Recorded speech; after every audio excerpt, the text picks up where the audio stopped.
Assalamualaikum warahmatullahi wabarakatuh. Alhamdulillahirabbil alamin wassalatu wassalamu ala asrofil anbiya'i wal mursalin wa ala alihi wa sahbihi ajma'in. Amma ba'd. Pada kesempatan kali ini kita akan membahas mengenai asbabul wurud, relevansi strategi kebijakan dakwah Nabi Muhammad SAW. Dengan saya Muhammad Agil Hendriansah, NIM 342143, Prodi Komunikasi dan Penyiaran Islam IAIN Pekalongan. Hadis sebagai sumber ajaran utama bagi umat Islam setelah Al-Quran memiliki peran yang penting untuk keberlangsungan hidup umat beragama, terutama umat Islam. Karenanya, hadis tidak hanya sekedar hadis saja. Hadis juga memiliki disiplin-disiplin ilmu yang menuntun kita pada kebenaran beragama. Salah satu contoh disiplin ilmu yang mendukung kebenaran hadis secara kontekstual adalah asbabul wurud. Dengan adanya asbabul wurud, kita memahami hadis secara kontekstual, tidak hanya secara tekstual. Seiring berkembangnya zaman dan meluasnya peradaban Islam, pemahaman terhadap hadis dakwah Nabi Muhammad SAW pun ikut mengalami perkembangan. Mengenai asbabul wurud menjadi hal yang sangat penting agar dapat mengurangi kesalahpahaman dalam memahami dan memaknai hadis. Asbabul wurud dapat kita artikan sebagai segala sesuatu yang terjadi, baik itu peristiwa maupun pertanyaan yang terjadi ketika hadis disampaikan oleh Nabi Muhammad SAW.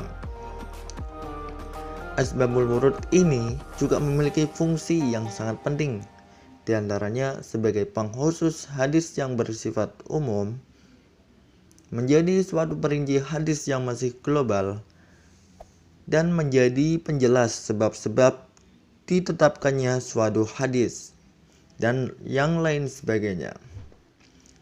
Mengenai relevansi asbabul wurud dengan strategi kebijakan dakwah, kita dapat pelajarinya dengan 4 contoh. Yang pertama, bersikap ramah dan bijak. Sesuai dengan hadis yang diriwayatkan oleh Imam Tirmidzi yang berbunyi, innama bu'itsu muyassirin wa lam tub'atsu mu'assirin, yang artinya sesungguhnya saya diutus Allah untuk memudahkan, bukan untuk menyulitkan. Nah, di dalam asbab atau sebab turunnya hadis ini adalah bagaimana kita seorang dai dapat menyampaikan suatu pemahaman, suatu pelajaran kepada mat'u atau masyarakat awam dengan pemahaman-pemahaman yang mudah. Jangan sampai kita memberikan pemahaman kepada mereka dengan pemahaman yang menyulitkan mereka. Yang kedua, ada bersikap tegas. Seperti sabda Rasulullah SAW, wailul lil aqabi minan nar, yang artinya neraka wailah bagi orang-orang yang berwudu tetapi tidak membasuhi tumitnya.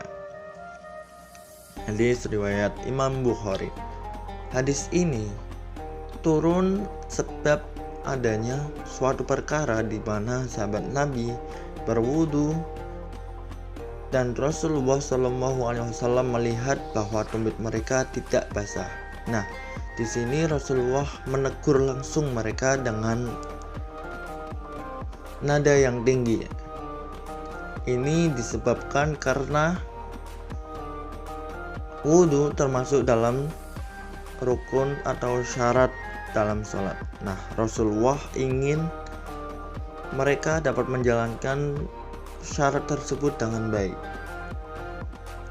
Dan maksud tegas di sini adalah bukan keras, tetapi bagaimana pesan itu dapat langsung tersampaikan kepada mereka dengan tegas dan jelas. Yang ketiga adalah memberi motivasi dan solusi. Diriwayatkan dari Ibnu Umar, katanya aku mendengar Rasulullah Shallallahu Alaihi Wasallam bersabda, al-yadul ulya khairum minal yadis sufla. Tangan di atas lebih baik daripada tangan di bawah. Hadis riwayat Imam Al-Dirimi dari Ibnu Umar. Hadis ini memberikan kita sebuah motivasi bagaimana kita menjadi seorang muslim yang dapat berbagi kepada sesama dan dermawan kepada sesama, saling berbagi, dan jangan sampai kita minta-minta kepada seseorang. Jangan sampai itu terjadi pada kita mengemis-ngemis atau meminta-minta sesuatu kepada orang lain. Dan yang terakhir ada menghargai prestasi. Imam Ahmad meriwayatkan bersumber dari Ibnu Al-Barzah bahwa Nabi Shallallahu Alaihi Wasallam bersabda, pemimpin itu dari Quraisy, sesungguhnya mereka mempunyai hak atas kamu sekalian dan kamu sekalian mempunyai hak atas mereka. Pada beberapa hal mereka dituntut untuk bersikap sayang, maka mereka bersikap sayang. Dan kalau mereka menjadi hakim, maka mereka berlaku adil. Kalau mereka berjanji, mereka tepati. Kalau ada dari kalangan mereka yang tidak berlaku demikian, maka orang itu akan memperoleh kekuatan dari Allah, para malaikat, dan semua manusia. Hadis riwayat Imam Ahmad dari Ibnu Al-Barzah. Nah, demikian itu adalah penjelasan mengenai relevansi strategi kebijakan dakwah Nabi dengan asbabul wurud.